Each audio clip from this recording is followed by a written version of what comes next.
Welcome, welcome, boys. This is the trunk lock and latch assembly for a Ford Crown Vic. So what we're going to do today is put this in the beast outside. And while we're disassembling, I'll go ahead and fill you in on why we're even bothering with this. Okay, boys, so we're going to get this guy out and replace it with our new one. Now, we got a couple of different options here. As you see, I have the whole latch assembly. So what I could do is unbolt it from here. There's 3 10s that hold that in there. And then once I pop these rivets out, which I have to do from this back plastic side. From inside the trunk, you can't. So what has to happen is, once I pull this black bezel off from the rear, that fascia, this will pop out. That'll also hammer out. And then from there, I can either bend these back and forth and break them off, and then punch that top of that rivet out that way, or I can drill and do it that way and then bust them out. Either way works. But then, of course, I'm either going to unplug this electrical connector, pull this whole latch assembly out and put the new one in, or I'll pull this out, unclip this cable, because from here, as you can see, there's 2 little wings, I guess, 2 little pieces up in here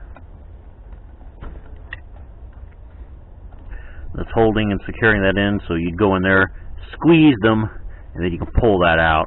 And once you pull that cable out, you can just transfer this and then keep your old latch. But you have to remove it anyway to even get at that. So I guess it's your discretion. But another reason I might want to switch this is, as you can see, the escape the handle guy is in here. But if I want to keep people locked in my trunk and I don't want them coming out, then obviously I'll put this in. That way, once you're in the trunk, you're not coming out. Because you shouldn't be coming out. If you're in the trunk, you're in there for a reason. But that's just me. So, first order of business, then, now that you see what we're working with, is we need to unscrew these guys. So we got 1, 2, 3, 4, 5, 6, 7, 8. So once we get those 8 dudes off, we'll have to come around to this side, and there's going to be an adhesive that kind of holds this in. It's all one piece that goes from left to right. So we're going to heat gun this and get in here with a little plastic tool and kind of pry it loose gently. That way we don't break it.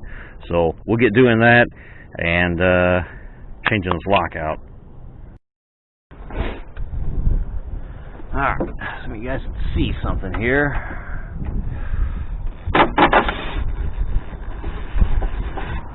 Now, some of these, the freaking stud's going to come out.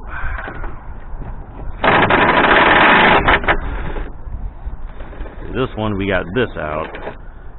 But on this, the stud's actually coming out of there, so we'll have to address that later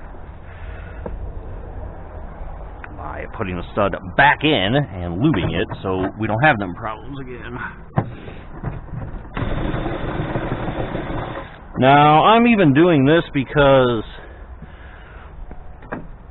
what happened is, when I got this car, I had an ignition key only. And if you'll recall from a previous video, if you watched it, I didn't have a door key, so I could never lock the car. So I went to the junkyard, got me a lock for each door that had a known good key, as in the key came with the car that was at the scrapyard. So I got the key, got both locks, and then transplanted them onto the car, so now I can get in and out of the car with a key. And that key is separate from the ignition key, so I have 2 different keys. Well, I need to be able to get in and out of this trunk, because I can. As you see, it's open, but it's a mild inconvenience to have to break out my door key, open the door, and then reach in and press the trunk release every time I want to get into the trunk. That's a mild inconvenience. So, I think the best way to solve that is going to be just replace this lock. And then once we do that, we won't have a problem anymore. I'll be able to quite easily, as I close this trunk, I'll leave that the way it is for now. Since it accidentally closes, I want to be able to open it back up. So we'll leave that connected. It would be a lot more convenient to just break out my keys and open the trunk. Yeah, I'll have 3 different keys for the whole car now. One for the trunk, one for the doors, and one for the ignition. But at the very least, you know, I won't have to go into the car first before I can get in the trunk. So that's the whole point of this. Alright, so now we've got this kind of loose. This adhesive, as you can see, is kind of binding me up. I can pull it, but I can't get any further here without damaging anything. So we're going to get some plastic pry tools, shove them down in there, and grab our heat gun and kind of heat it up and pull until that comes loose. Because this is all one piece, and if you fuck this up, you're going to have a bad time. You're going to crack it and break it, and then you're fucked. Although, I guess if you wanted to just, like, heave-ho this, you could just grab this, pull it, and then you'll snap it right here.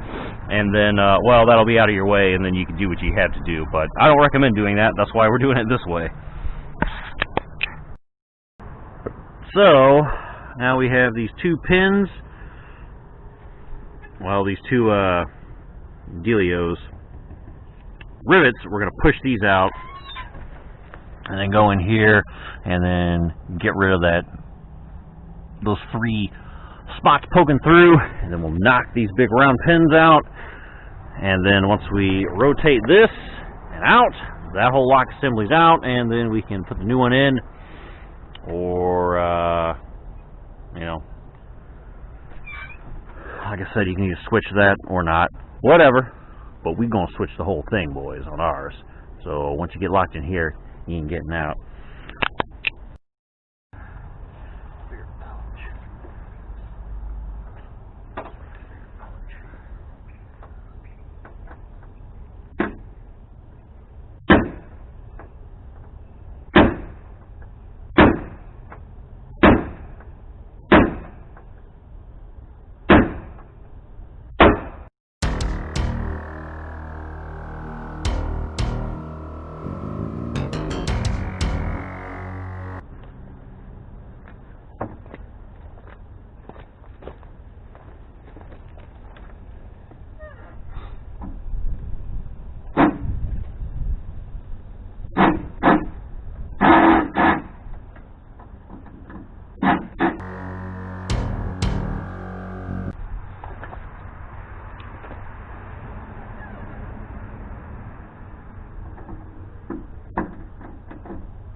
Our 8mm, we can now take these off. These are 8mm. I think I said 10 earlier. They're 8.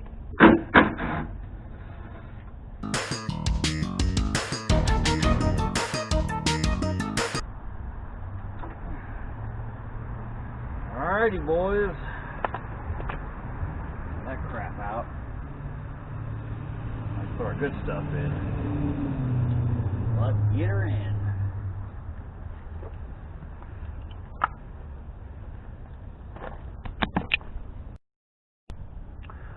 Okay, and you can see I kind of cleaned up the back there. So what we're going to do is put our...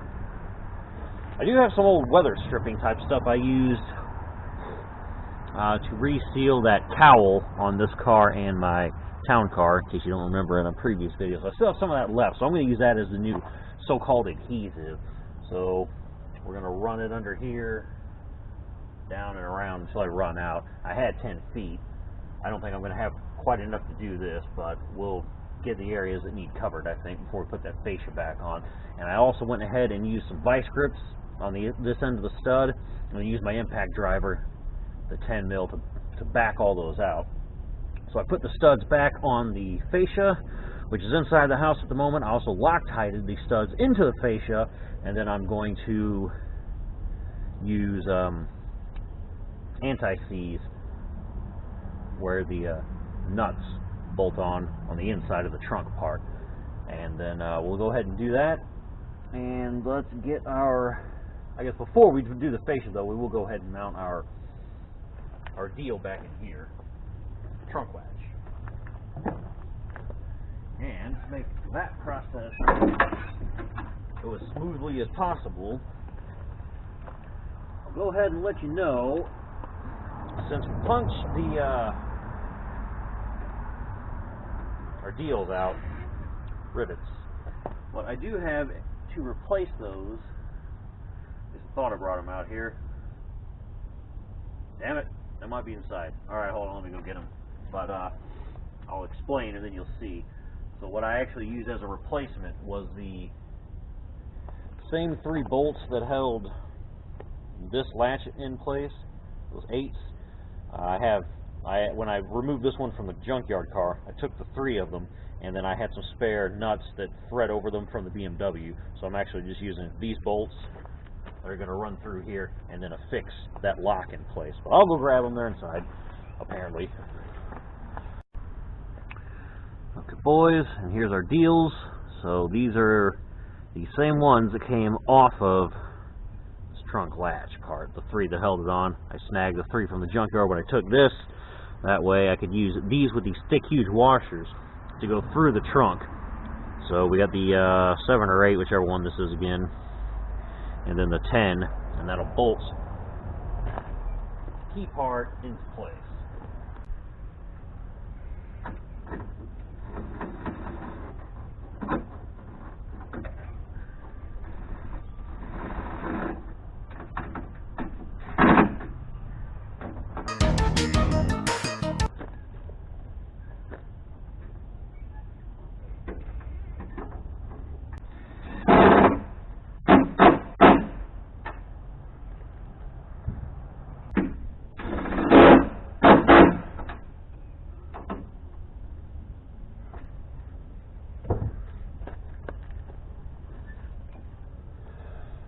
Alright, boys.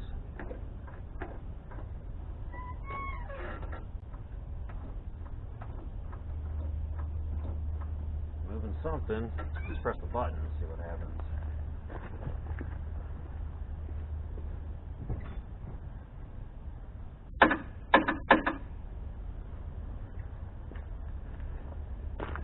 Makes noise. Let's see what we can do.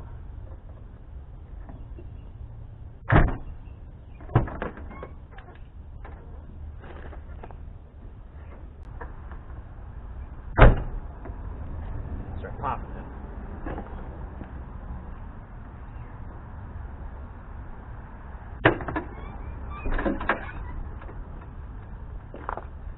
Perfect. Alright, and as you can see, I already put some of that stuff over here. I just got to cut that end off, but then we're going to stick the fascia back over it. Put it down, or put it up, and then we're good to go, boys. And I'm going to have to shop back all my metal shavings out of the trunk, but you don't need to see that. So let's put the the fascia back on and be golden. See, there's my strip that we have there, the weather stripping that I had left over. So that's going to take the place of that adhesive we used to have. Put the fascia back on. We got the 8mm on this side, the 10mm nut on this side, holding our lock perfectly in place. As we turn the key, you can see it does do something. Moves the cable,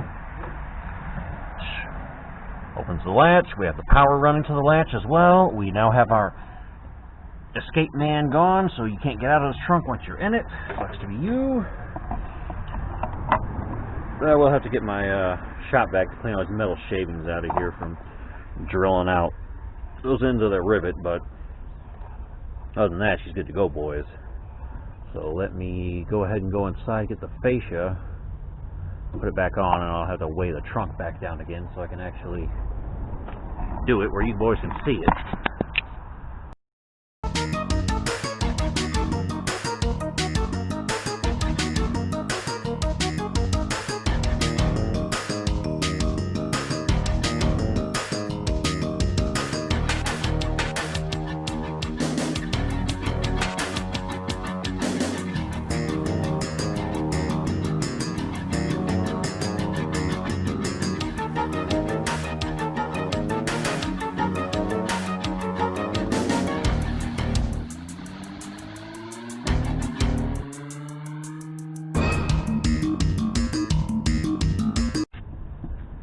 That's it, boys. How we replace the trunk lock on our 02 Crown Vic. So now we are good to go. I'll have 3 keys, but it's better than having to open the car every time in order to open the trunk. So that'll do, pig. That'll do. Thanks for watching, boys. Peace.